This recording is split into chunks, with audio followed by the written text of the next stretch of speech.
Keffe D is on trial for Tupac's murder, but he may have just helped solve Biggie's murder too. New testimony has revealed a possible motive, new connections between both killings, and even who investigators once suspected. Let me break it down. Dwayne Keffe D. Davis is sitting in a Clark County courtroom charged with murder with a deadly weapon, accused of ordering the 1996 drive-by that killed Tupac Shakur. That's the case on trial. That's what the jury of 6 men and 10 women seated on August 13, 2026 are there to decide. But 3 days into testimony, the name that kept surfacing wasn't just Tupac's, it was Biggie's. Retired LAPD detective Darren Dupree took the stand and walked the jury through a 2008 interview he conducted with Davis, a proffer session, the kind where a suspect talks under the assumption that what he says won't be used against him later. Dupree had been part of a task force investigating a different unsolved murder of a rap legend, that of Christopher Wallace, otherwise known as the notorious B.I.G. or Biggie Smalls. Davis was there. Because he was interviewed under suspicion, he might have something to do with Wallace's killing, in part because he drove a Chevy Impala, the same type of car Wallace's shooter had been riding in. Here's where it gets strange. According to Dupree's testimony, when detectives pressed Davis on whether he had anything to do with killing Wallace, Davis said he wasn't involved, but added, "We did the other one," which the detective took to mean Tupac's killing. Think about what that sentence does. In the middle of denying one murder, the man appears to hand over an admission to a completely different one, the one he's now sitting in a courtroom for. It's the kind of moment defense attorneys spend years trying to keep out of evidence, and it just got read into the record. But the Biggie thread didn't stop there. The same interview reportedly produced something even bigger. Dupree testified that Davis told investigators Sean Diddy Combs had once offered $1 million to kill Tupac and Suge Knight. In recordings the jury was expected to hear, the alleged reasoning, according to what Davis told police, was that Combs had two problems: running his mouth and hurting his business, Suge Knight and Tupac Shakur, and wanted them gone. Prosecutors weren't done. Testimony went further. Davis told investigators in the 2008 proffer that he never got his half of the promised $1 million from Combs, which investigators surmised was a potential motive for Biggie's murder. Sit with that for a second. A trial about who killed Tupac just produced a police theory about why somebody might have wanted Biggie dead, unpaid money from a deal that was supposed to end with Tupac and Suge Knight gone. That's not commentary from a podcast or a documentary.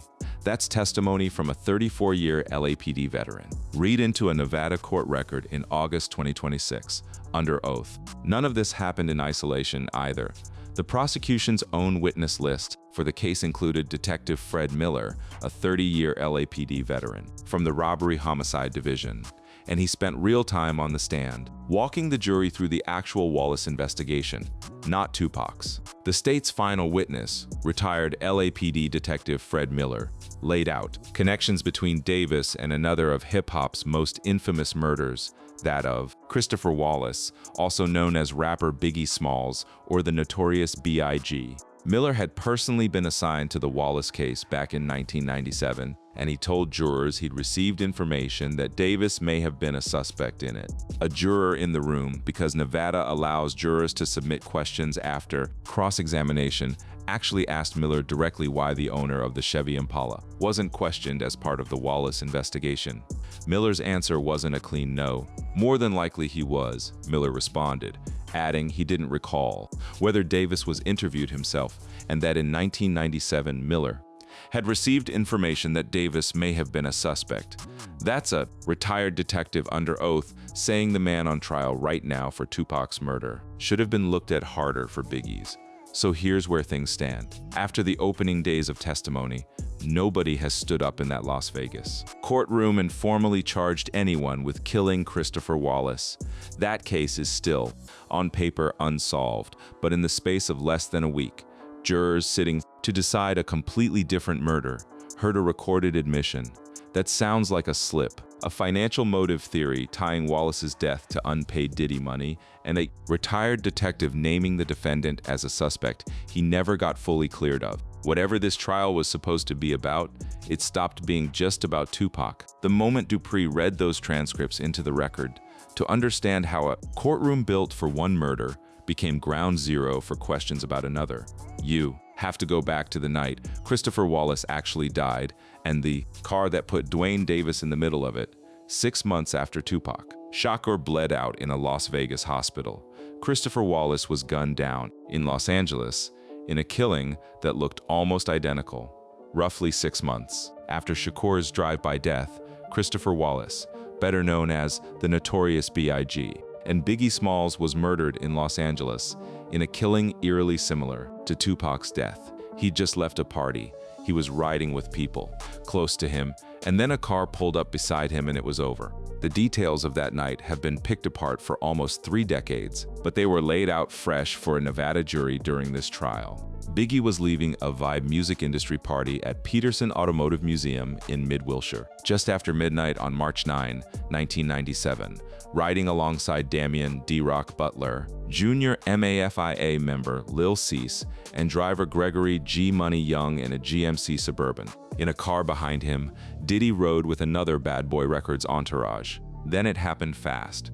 When the GMC stopped at a red light in the Miracle Mile district, a dark-colored Chevrolet Impala SS pulled up alongside his passenger side. Witnesses to the killing told the LAPD the shooter was wearing a suit and bow tie when he opened fire, striking Wallace 4 times. The Brooklyn-born rapper was pronounced dead at Cedars Sinai Medical Center at age 24. A dark Chevy Impala SS. That detail is the whole reason Duane Davis's name ever touched this case at all. Because Davis owned one, investigated Davis as a potential suspect in Wallace's murder, due to Davis attending the Vibe party, owning a dark 1996 Chevy Impala SS matching the suspect's car description, and alleged financial disputes with Bad Boy Entertainment. He wasn't a name investigators stumbled onto years later. He was a person of interest almost immediately. Police didn't just take his word for it, either executed a search warrant on Davis's Impala SS in May 1997, recovering a Polaroid photograph of Davis Anderson and Associates.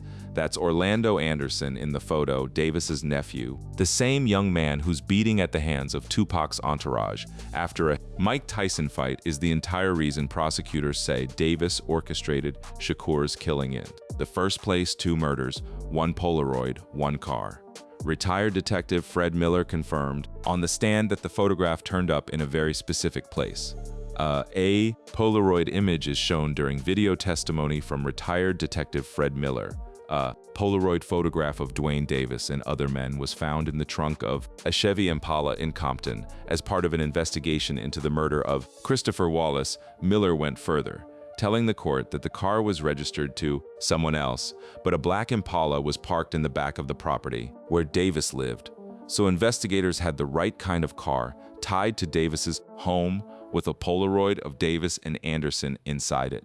That's not nothing, and yet nothing happened. Davis was never charged in connection with Wallace's death. A search of Davis's California home yielded no evidence tied to Wallace's or Shakur's deaths. For almost 30 years, that's where it sat. A suspect who fit a case that never closed. What makes this trial different is that Davis himself sat for a recorded LAPD interview back on June 20, 1997, mere months after Wallace was killed, and jurors in 2026 got to hear exactly what he said in the moment before decades of books and documentaries and jailhouse interviews shaped the story. The jury heard Davis's recorded interview at the LAPD on June 20, 1997. Davis recalled attending the Vibe party in a rented green Oldsmobile. He said he heard gunshots outside, saw crowds surge, and was directed out by traffic police. A green Oldsmobile, not the Impala. That's the story Davis told police within months of the killing, that he was there. At the same party Wallace had just left, but driving something else entirely. It's a detail that either clears him or complicates things further, depending on which car actually held the shooter, and Miller's own testimony suggests investigators were never fully sure whether the Impala owner was even interviewed properly the first time around. The court made a point of telling jurors exactly where things stood on the legal question. The court notified jurors on Monday during Miller's testimony that neither the LAPD nor the court believes Davis is involved in any way with the murder of Wallace. That's an official statement delivered inside the trial, drawing a line under decades of suspicion. Whatever else comes out of this case, Davis is not being tried, charged, or prosecuted for killing Christopher Wallace. He never has been. But being cleared by a courtroom instruction and being cleared by the facts are two different things, and Davis's own account of his life has never made that line very clean. Long before this trial, he put his version of both nights on paper. Davis has openly spoken about his alleged role in the murder of Shakur on multiple occasions, including in various interviews and in his own book, Compton Street Legend, in which he detailed the events surrounding the rap star's death. According to Davis's previous accounts, he provided the firearm used in the shooting of Shakur to his nephew, Orlando Anderson, who is believed to be the gunman responsible for Tupac's murder. That memoir became a legal battleground of its own. Judge Carly Kearney ruled in June 2026 that the 2019 book was admissible at trial over defense objections that it had been fictionalized for profit with a co-author. The judge found that Davis had adopted the book as his own, pointing to a prior interview in which he described the book as the real truth, alongside his broader public promotion of it as a truthful account. Whatever Davis wrote in that book about Tupac, about Biggie, about the Impala, about the party at the Peterson Museum, a Nevada jury is now legally allowed to treat as his own words. And in that book, and in a proffer he gave to investigators back in 2010, Davis suggested there was far more he could say if the circumstances were right. He wrote that federal agents had once made him an offer he found tempting. They offered to let me go for running a criminal enterprise and numerous alleged murders. For the truth about the Tupac and Biggie murders, he wrote, they promised they would shred the indictment and stop the grand jury if I helped them out. Read that again. Federal investigators, according to Davis's own account, believed he had knowledge of both murders, not just Tupac's, valuable enough to trade for his freedom. That's not a fan theory, that's a claim from the defendant's own memoir, now sitting in evidence in his murder trial, which brings the story to the piece of testimony that turned a passive suspicion into an active financial theory, the alleged $1 million that Sean Combs is said to have promised and never fully paid. If there's one thread from this trial that has done more to reopen Biggie's case than anything in the last decade, it's the testimony about money, specifically a number that keeps repeating across multiple witnesses, $1 million. Detective Darren Dupree spent his career on the LAPD's Robbery Homicide Division, and by the time he sat across from Dwayne Davis in 2008, he'd been building toward that interview for years. Dupree testified Wednesday that he and Det Greg Kading laid the groundwork for the bombshell interview by first approaching Davis in the garage of his Inland Empire home east of Los Angeles County in 2008.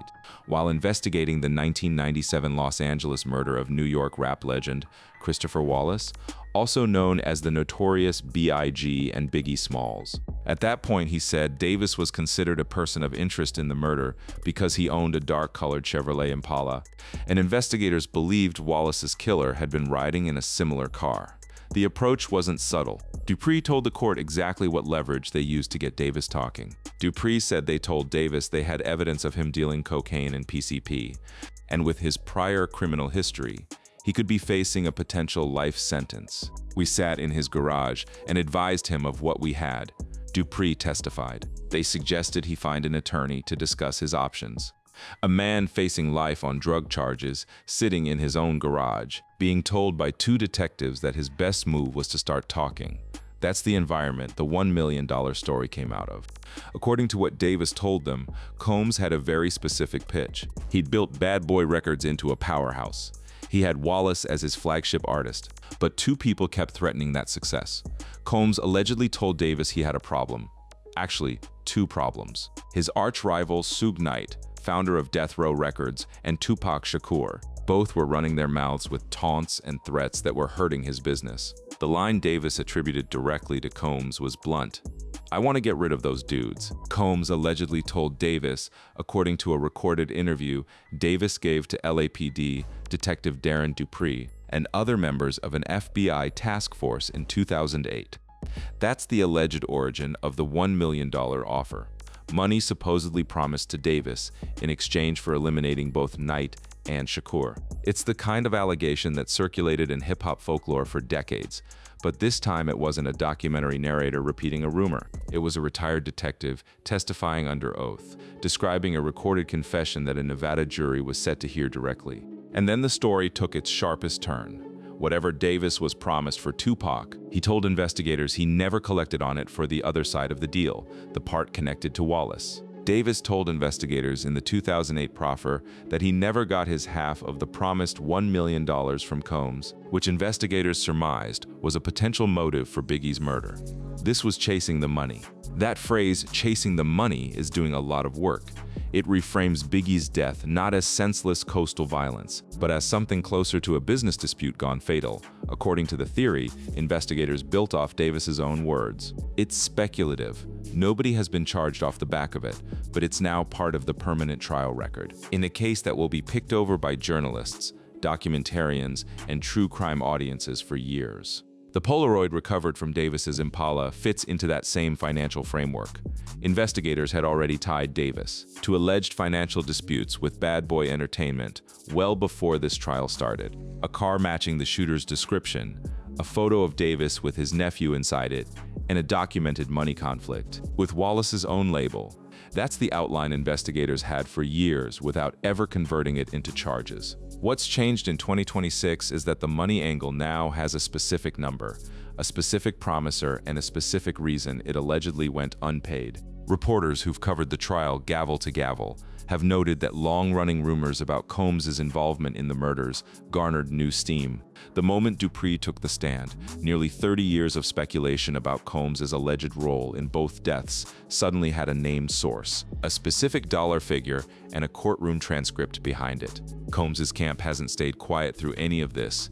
Sources close to him have pushed back hard on the entire narrative building around his name in this trial. A former LAPD detective testified Diddy tried but failed to pay for Tupac's execution, a wild allegation folks in Diddy's camp call bogus. That denial applies to the Tupac allegation specifically, but by extension it covers the Biggie motive theory too, since the two are built on the same alleged $1 million arrangement. It's worth being precise about what did and didn't happen inside that courtroom.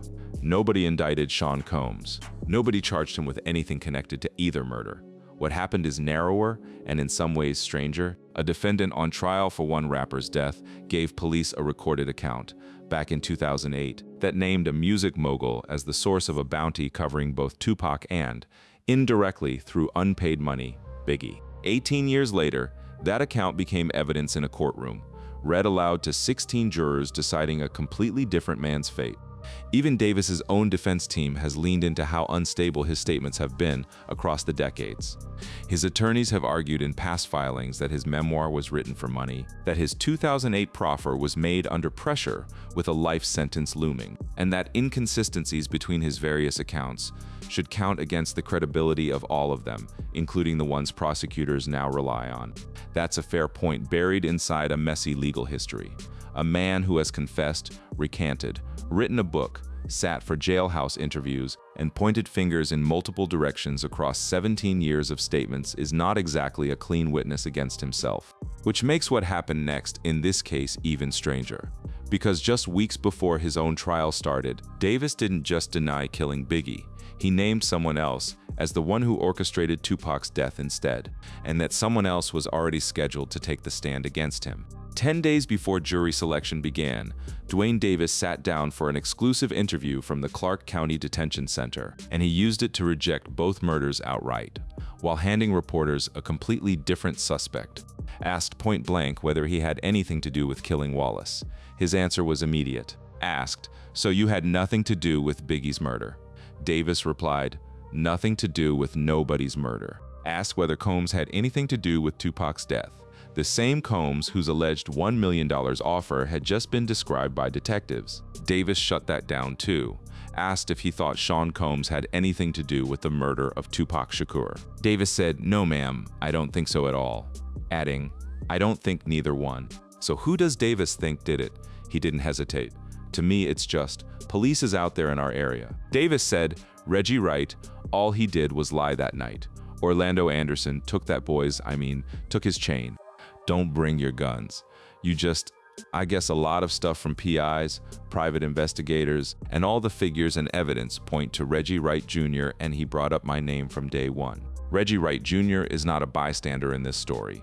He ran security for Death Row Records under Suge Knight. And he's the man Davis is now accusing of actually orchestrating Shakur's murder, the exact charge Davis himself is on trial for.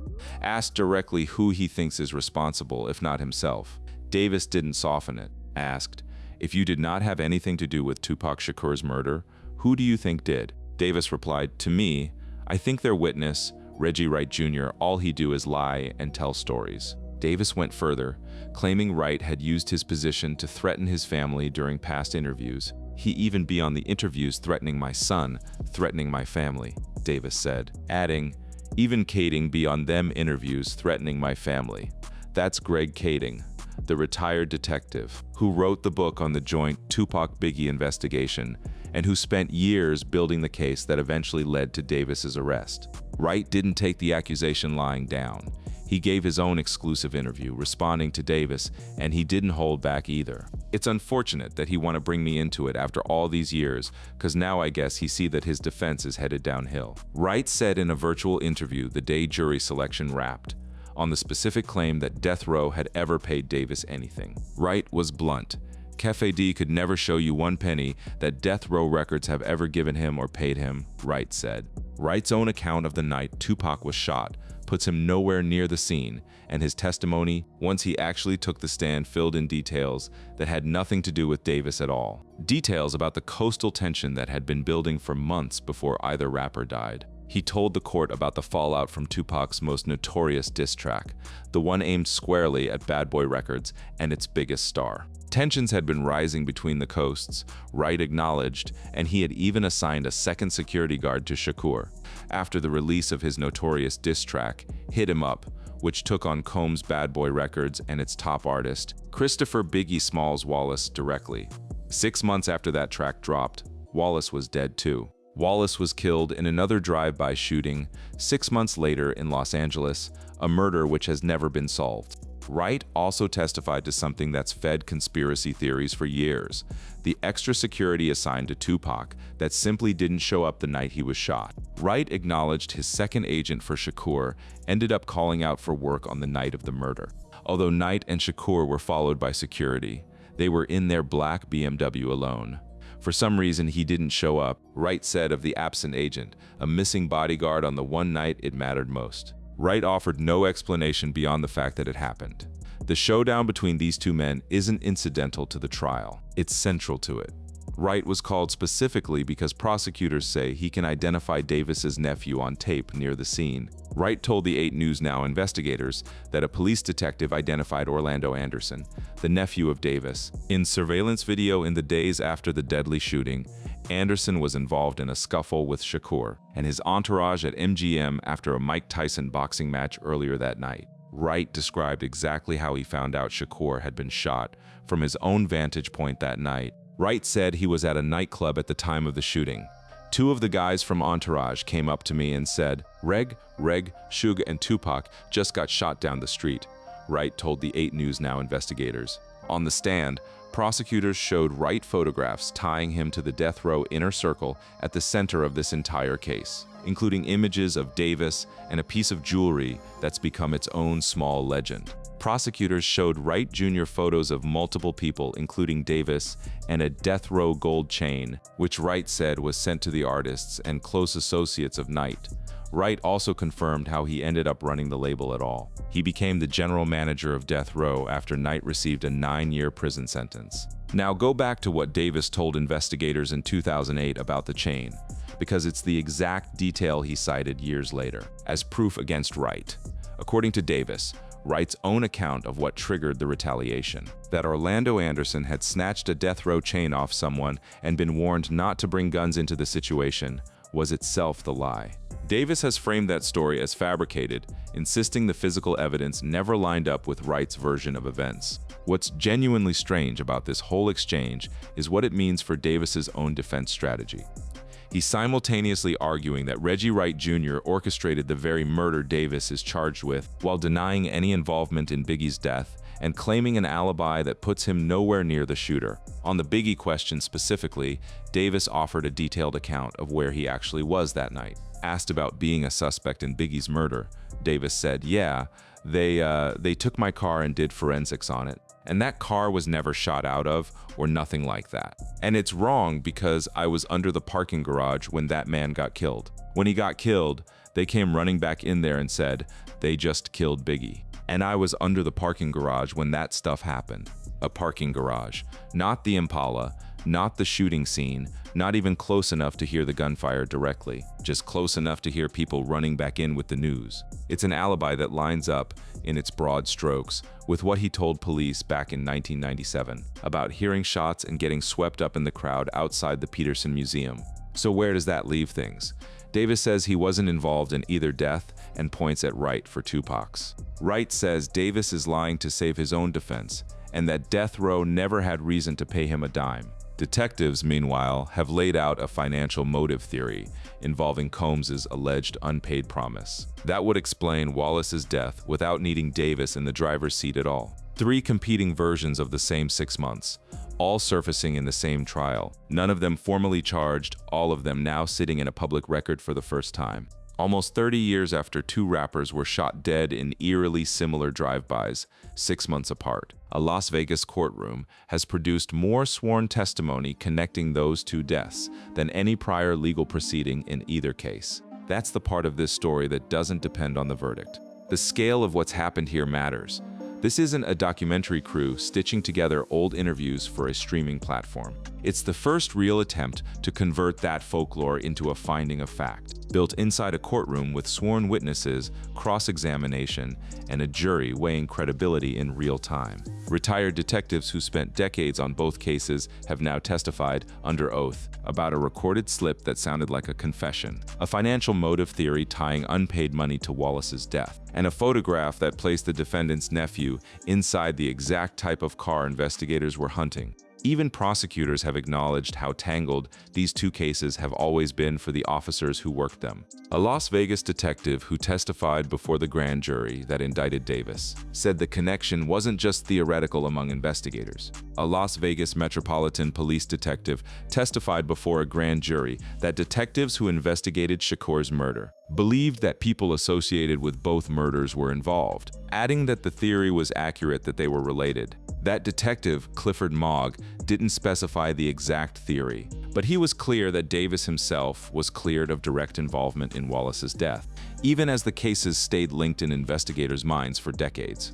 None of this changes the legal reality sitting at the center of the trial. Wallace's murder is still, as of this recording, unsolved. Wallace was killed in another drive-by shooting 6 months later in Los Angeles, a murder which has never been solved. No arrest, no indictment, no trial date. The Los Angeles Police Department has never charged anyone, and nothing that's come out in a Nevada courtroom built around Tupac's death changes that on paper. The court in this very trial told jurors directly it doesn't believe Davis was involved. What's changed is something harder to put a legal label on. For the first time, the public has heard, verified on the record, under oath, a detective's account of Davis appearing to slip and admit involvement in Tupac's killing while denying Wallace's. For the first time, a jury has heard a specific dollar figure and a specific financial motive, tied to Combs's alleged unfulfilled promise, laid out by name, not by rumor. For the first time, 2 men who've circled each other in hip-hop folklore for decades, Davis and Reggie Wright Jr.,